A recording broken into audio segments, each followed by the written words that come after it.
tentar pelo menos descansar, né? Até tentei, mas a minha voz não tem descansado muito.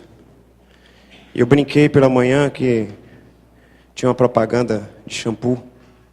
Já me confirmaram que passava aqui em São Paulo essa propaganda, que a moça falava que a minha voz continua a mesma, mas os meus cabelos... Eu não posso nem dizer que a minha voz continua a mesma, muito menos os meus cabelos. Que está meio crítico, né? Mas eu creio que Deus vai permitir, né, vocês aguentarem me ouvir, né, com essa voz meio fanha, mais fanha. E eu creio que Deus tem um recado aos nossos corações nesta noite. Então quero compartilhar com os irmãos e vou ler um texto grande, né, para entrar em contradição, né, com a minha voz. Podia ler um texto pequeno, mas vou ler um texto grande aí. Então eu peço que os irmãos acompanhem em 1 Pedro, capítulo 1, a partir do verso 13.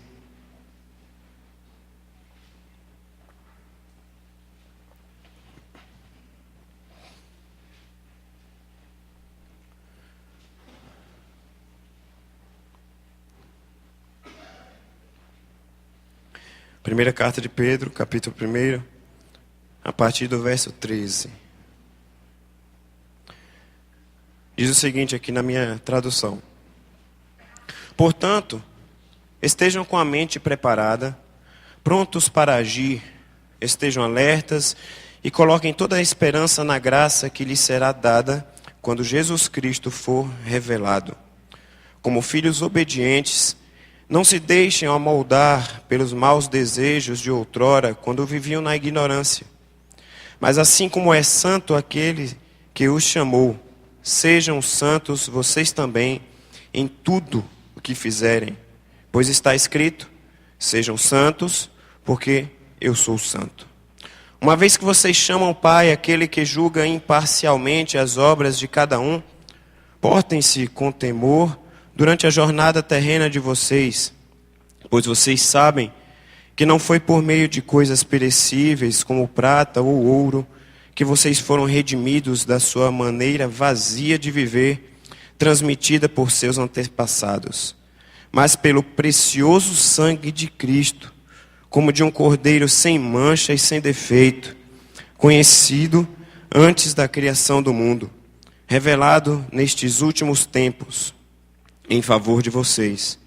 Por meio dele vocês creem em Deus, que o ressuscitou dentre os mortos e o glorificou, de modo que a fé e a esperança de vocês estão em Deus. Agora que vocês purificaram a sua vida pela obediência à verdade, visando ao amor fraternal e sincero, amem sinceramente uns aos outros e de todo o coração. Vocês foram regenerados, não de uma semente perecível, mas imperecível, por meio da palavra de Deus, viva e permanente. Pois toda a humanidade é como a relva, e toda a sua glória é como a flor da relva. A relva murcha e cai a sua flor, mas a palavra do Senhor permanece para sempre. Esta é a palavra que lhes foi anunciada. Portanto, livrem-se de toda maldade, de todo engano, hipocrisia, inveja, de toda espécie de maledicência. Como crianças recém-nascidas, desejem de coração o leite espiritual puro, para que por meio dele cresçam para a salvação, agora que provaram que o Senhor é bom. À medida que se aproximam dele, a pedra viva, rejeitada pelos homens, mas escolhida por Deus e preciosa para ele, vocês também estão sendo utilizados como pedras vivas na edificação de uma casa espiritual, para serem sacerdócio santo, oferecendo sacrifícios espirituais aceitáveis a Deus por meio de Jesus Cristo. Pois assim é dito na Escritura: eis que põe em Sião uma pedra angular, escolhida e preciosa, e aquele que nela confia jamais será envergonhado. Portanto, para vocês, os que creem, esta pedra é preciosa. Mas para os que não creem, a pedra que os construtores rejeitaram tornou-se a pedra angular, e a pedra de tropeço e rocha que faz cair. Os que não creem tropeçam, porque desobedecem a mensagem para o que também foram destinados. Vocês, porém, são geração eleita, sacerdócio real, nação santa, povo exclusivo de Deus, para anunciar as grandezas daquele que os chamou das trevas para a sua maravilhosa luz. Antes, vocês nem sequer eram povo, mas agora são o povo de Deus. Não haviam recebido misericórdia, mas agora a receberam. Oremos. Deus e Pai amado, em nome de Jesus, fala aos nossos corações neste momento, Senhor. Usa-me como instrumento nas Tuas mãos, que nós possamos ouvir simplesmente a Tua voz. É isso que eu te peço em nome de Jesus. Amém.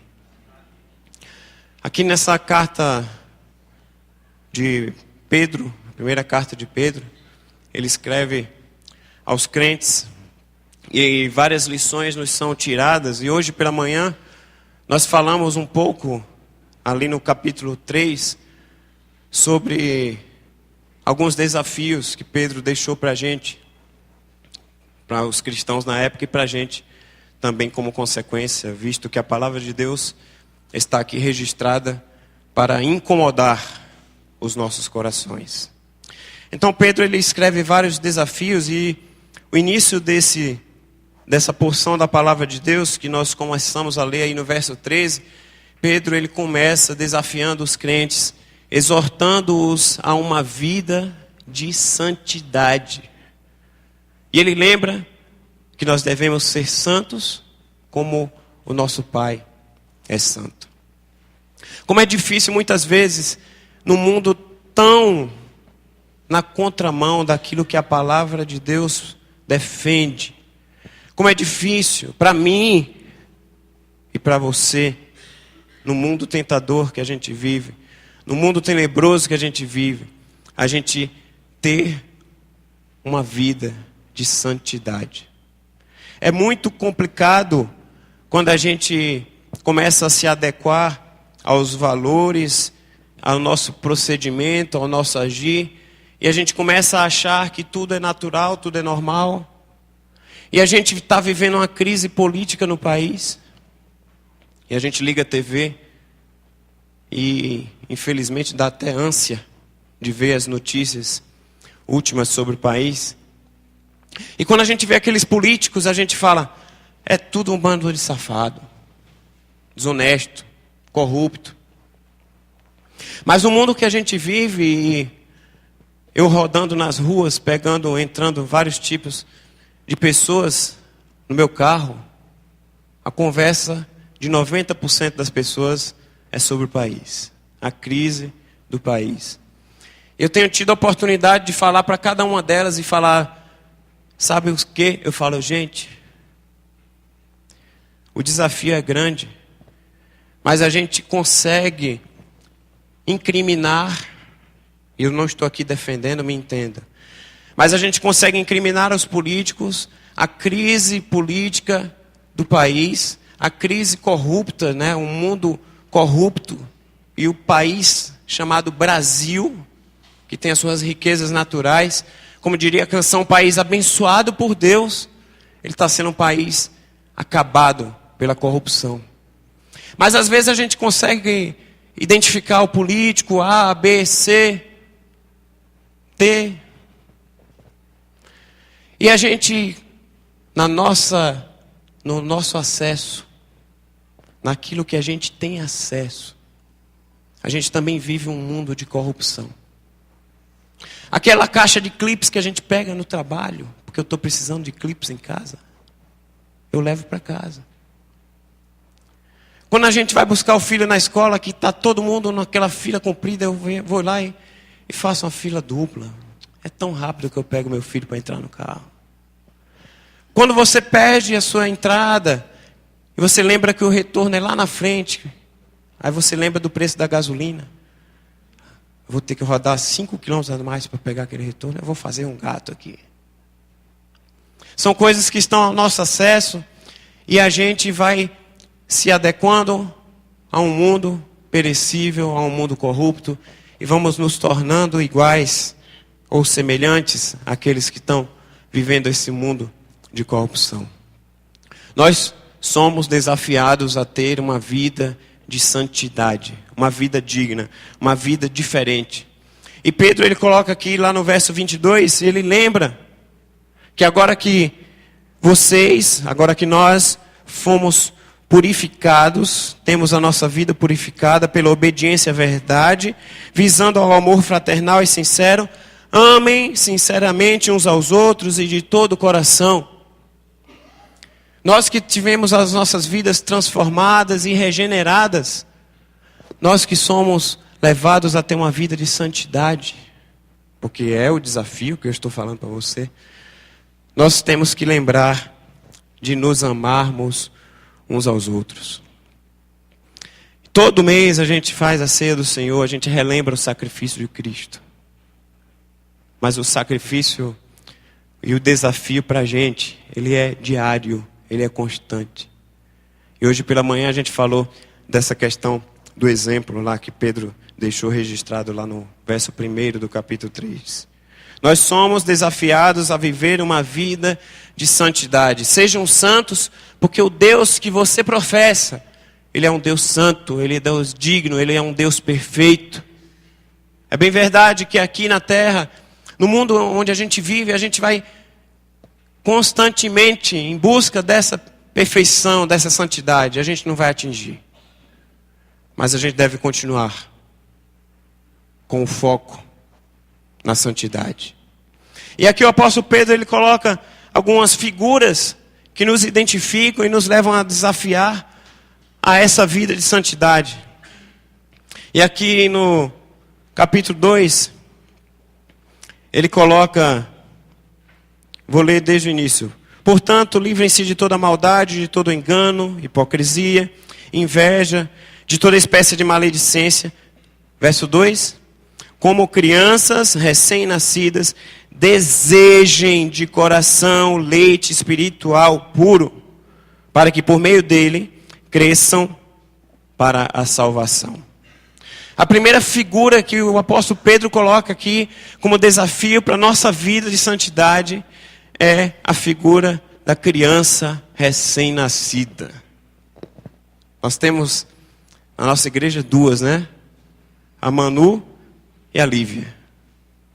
E como é bonito ver nas crianças recém-nascidas a inteira dependência do cuidado da mãe e do pai. Mais da mãe do que do pai, porque a ligação materna é muito forte.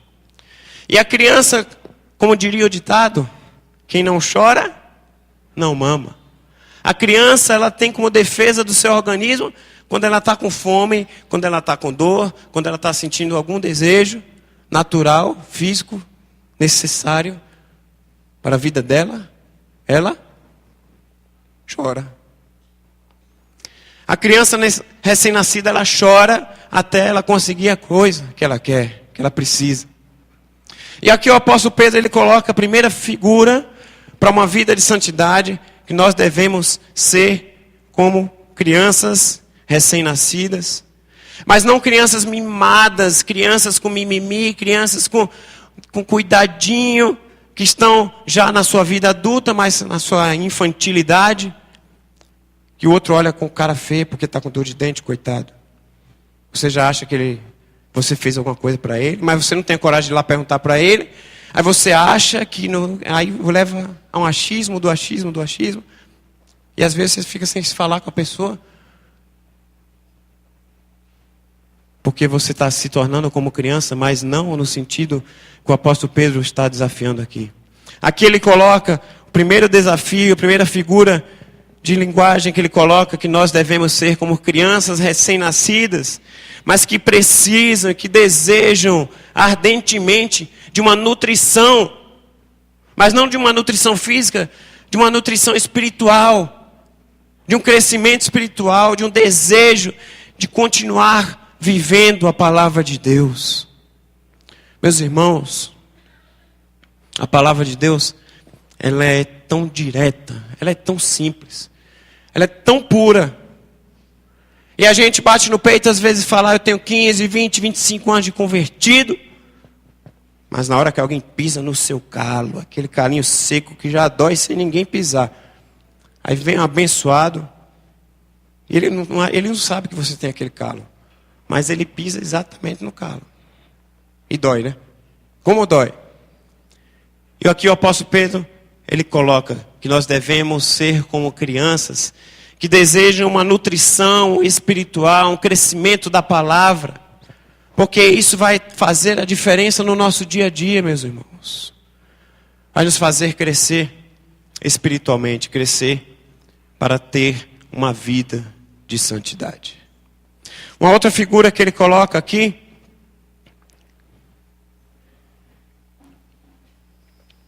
sei que vocês estão preocupados com a minha voz, né? Está todo mundo olhando assim, coitado do pastor, a voz dele está difícil. A outra figura que o apóstolo Pedro coloca aqui é a figura que nós somos pedras vivas. Olha que linda essa expressão que ele coloca aí no verso 5. Vou ler a partir do 4. À medida que se aproximam dele quem? Jesus, o nosso Salvador. Dele, a pedra viva, rejeitada pelos homens, mas escolhida por Deus e preciosa para Ele. Vocês também estão sendo utilizados como pedras vivas na edificação de uma casa espiritual. A figura que o apóstolo Pedro coloca aqui como desafio para esta caminhada de uma vida santa, nós devemos ser como pedras vivas. Nós temos pessoas da área da construção aqui na igreja e sabem a importância das pedras, dos tijolos para uma construção. É impossível fazer uma construção sem os tijolos, somente com cimento, somente com areia, somente com a água, somente com tijolo. As pedras vivas que o apóstolo Paulo coloca aqui, e a gente tem que lembrar da pedra que foi rejeitada pelos homens, a pedra angular, a pedra principal, a pedra que faz a diferença. Nós, que somos o povo de Deus, que fomos regenerados, fomos purificados dessa vida pela obediência à verdade, como está lá no verso 22, nós temos que viver como pedras vivas. Aqui não é somente uma construção física que a gente já vê, e a gente já gosta de ver a diferença. Como é bonito a gente poder se reunir e escolher a cor da parede que a gente vai pintar a igreja. Como é bonito a gente trocar o piso, e quando a gente olha as fotos, né? Logo assim que eu cheguei aqui na igreja, ainda peguei o piso antigo, né? 2 anos, fez essa semana. Aquele piso feio, cinza escuro, né? Aquele negócio meio tenebroso. Como é bonito ver um piso bonito, elegante e tal. Tudo bem que chama mais atenção da sujeira. Tem um lado ruim. Mas é bonito a gente poder ver uma construção, a gente reformar a nossa casa. Não durante a reforma, porque as mulheres odeiam reforma. É, irmão Jaime? Irmã Lucilene já olhou com a cara feia ali. É, pastor. Mas a reforma, quando ela está concluída, que a gente olha assim, aquele forro bonitinho, que o irmão colocou as tabicas, colocou as travessas, e depois teve que lixar. Aquele pó terrível, né? Eu chegava lá em casa com o nariz branco. A Mireille já sabia que naquele dia tinha lixado uns pozinhos. Como é bom a gente poder passar por uma reforma, por uma construção e ver o seu resultado. Mas aqui o apóstolo Pedro, ele coloca essa figura, não é somente se referenciando a uma construçãozinha qualquer, mas ele está se referindo à construção do reino de Deus. Nós somos pedras vivas que fazem a diferença para o reino. Baseando naquilo que a gente falou de manhã, nós somos exemplo de que cada um está olhando para a vida de cada um de vocês. Nesse decorrer da vida de santidade que nós somos desafiados.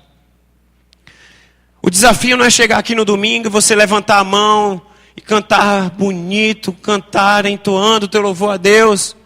Mas o desafio é quando você for perseguido no teu trabalho.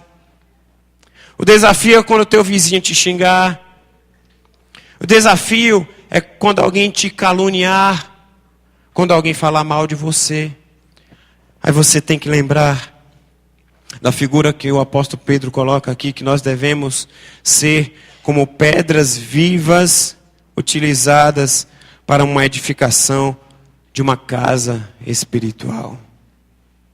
Nós temos que fazer a diferença na construção do reino de Deus, na edificação espiritual. Outra figura que ele coloca aqui, faz diferença na caminhada, no desafio do dia a dia para essa vida santa, essa vida de santidade, desafio contínuo e talvez inatingível aqui na terra. Ele coloca, continuando o verso 5, pedras vivas na edificação de uma casa espiritual para serem sacerdócio santo, oferecendo sacrifícios espirituais aceitáveis a Deus por meio de Jesus Cristo. Quando a gente assiste lá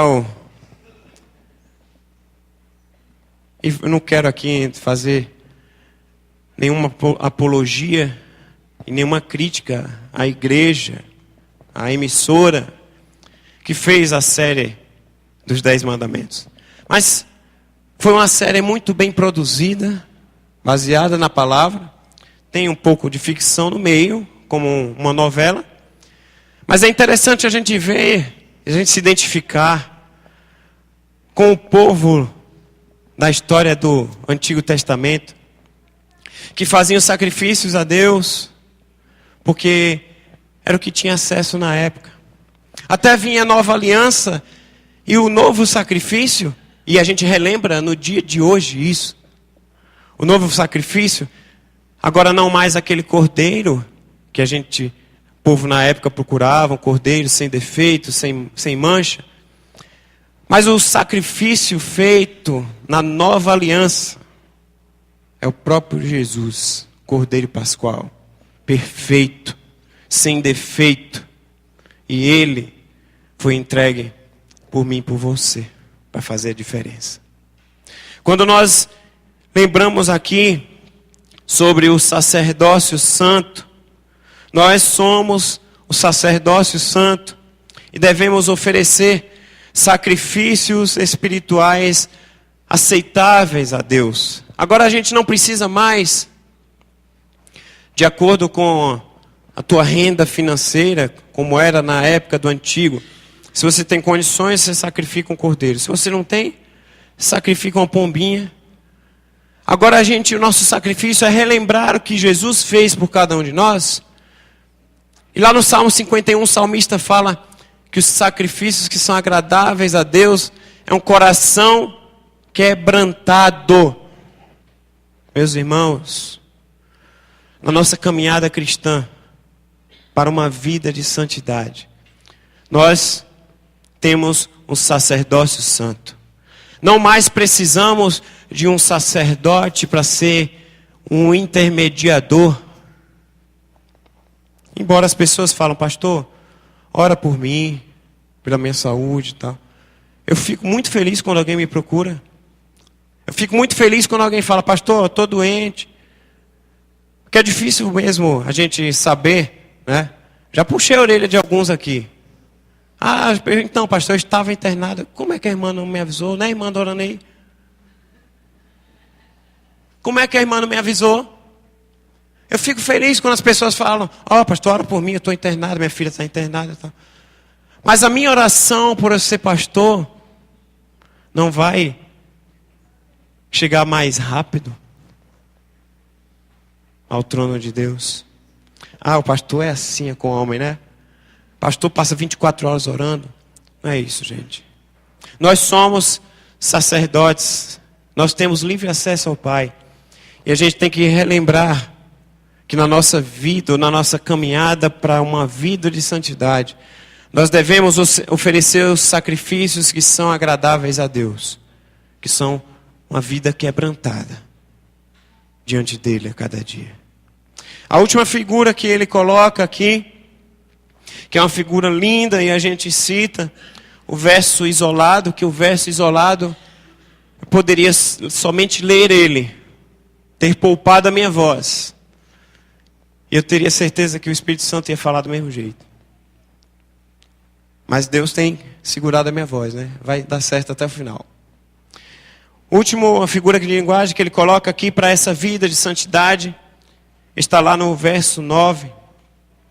Vocês, porém, são geração eleita, sacerdócio real, nação santa, povo exclusivo de Deus. Nós somos povo de Deus.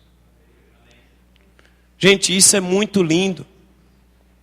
A gente tem que relembrar a cada dia, não é somente aos primeiros domingos, quando a gente participa da ceia do Senhor, não é somente quando o pastor, seja lá o pastor Davi, pastor Jesus, qualquer pastor, qualquer irmão que suba ao púlpito e traga a mensagem, e às vezes dá uma dura, né?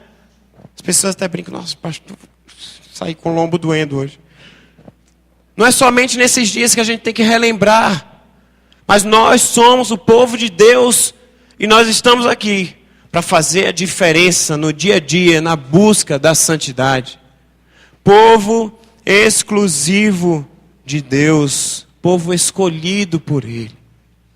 Você, meu irmão aqui na maioria, você foi escolhido por Deus para estar aqui essa noite. Você foi escolhido por Deus porque Ele te resgatou um dia das trevas. Você foi escolhido por Deus porque Ele te deu o dom da salvação. E você tem agradecido a Ele a cada dia pela salvação que você tem. Por você ser o povo escolhido. Por você fazer parte da nação santa. Do Israel de Deus. Às vezes a gente esquece. Às vezes cai na rotina. Às vezes a gente vem para a igreja porque... então hoje eu estou escalado para o berçário. Estou com vontade de ficar em casa. Vou ter que ir. Hoje eu posso ficar porque eu não tenho nenhum compromisso. Nós somos povo escolhido, exclusivo por Deus. Nação santa, povo exclusivo de Deus. Para quê? Para glorificar o nome de Deus. Quando eu tiver afim eu canto, quando eu tiver afim eu não canto. Quando eu tiver afim eu vou para a igreja, quando eu não tiver eu não vou. Quando eu tiver afim de orar, eu oro. Quando eu não tiver afim de orar, eu não oro. É para isso. Ele fala, para que é que nós somos o povo de Deus? Vocês estão dormindo. Para anunciar as grandezas daquele que o chamou das trevas para a sua maravilhosa luz. Nós temos a receita nas nossas mãos. Nós somos o povo de Deus. E Deus nos escolheu, Ele nos resgatou das trevas um dia. Aquela vida que a gente vivia, e essa vida que está lá relatada no início do capítulo 2, uma vida de hipocrisia, de engano, de inveja, de toda espécie de maledicência. E nós fomos resgatados de uma vida de treva, que é baseado em cada característica dessa aqui. E se você não se libertou ainda de uma vida de engano, de hipocrisia, de inveja, de maledicência, talvez você precisa ainda ser resgatado das trevas. Nós somos o povo de Deus, povo exclusivo, nação santa, para anunciar as grandezas daquele que nos tirou das trevas para a sua maravilhosa luz. Que nessa caminhada, nessa nossa continuidade como vida cristã, Nesse nosso desafio de um mundo terrível, tenebroso, desvirtuado dos valores cristãos, nessa vida em busca da santidade, nós possamos lembrar de anunciar a todos aqueles que convivem ao nosso redor, anunciar a grandeza da obra de Deus, que nos resgatou das trevas para a sua maravilhosa luz. Vida de santidade. Eis o nosso desafio. Que Deus abençoe a cada um dos irmãos.